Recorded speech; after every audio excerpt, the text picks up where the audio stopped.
Ito yung tatay, ito yung nanay. Okay, kawan, everyone! Papampam ko, hindi ka kasali dito. Size 12 ako, mga ano ba size mo? Size 6 ako kalahat.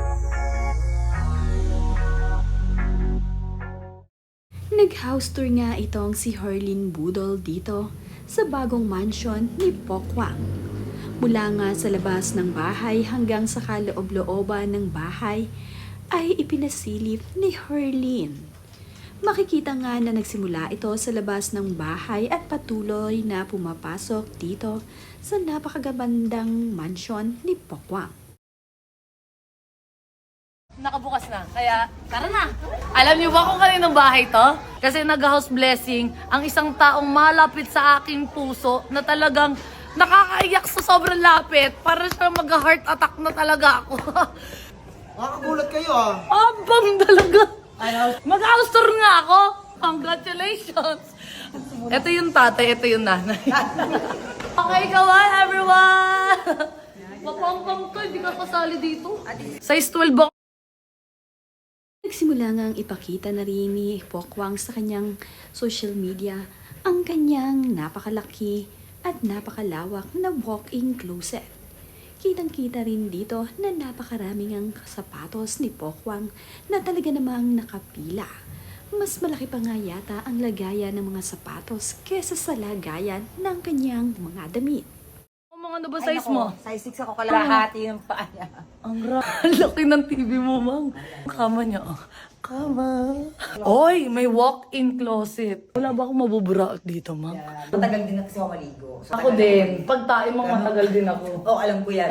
Chocolate to. Ala, si Chocolate nandito rin, ah. Si Chocolate ba isa sa pinakamalapit mong kaibigan, ma'am? Oo, sis, nung Nakita nga din sa second floor ni Pokwang na mayroon nga siyang altar. Malapit talaga sa Diyos itong si Pokwang, kaya naman sa bagong bahay ay nagpagawa rin ito ng napakagandang altar. Sa hagdanan naman ay makikita dito ang chandelier na napakaganda. Habang bumababa nga itong sina Pokwang ay ipinapakita ni Herlin Budol ang mahabang chandelier. mga chongo pa lang. At, social ang mamang, may chandelier. Ano? Basta, ma'am, may ilaw kang ganyan. Maganda. Ito naman ang napakagandang living room ng bahay ni Pokwang. Makikita nga na mayroong napakalaking big screen dito sa kanilang living room. Ang mga bisita naman ni Pokwang nang mag-house tour itong si Herlin Budol ay naroon pa. Ito nga ang matatalik nilang mga kaibigan. Oh, thank you. Thank you. Siyempre, lahat yan inaano natin sa Panginoon, di ba? Siya naman lahat ang nagbigay sa atin yan.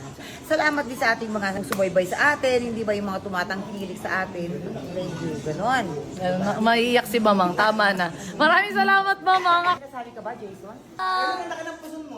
Papampam ka naman. Hindi ka na lang tumigil. Ikaw nga, paano, te? Kinakamusta ba namin?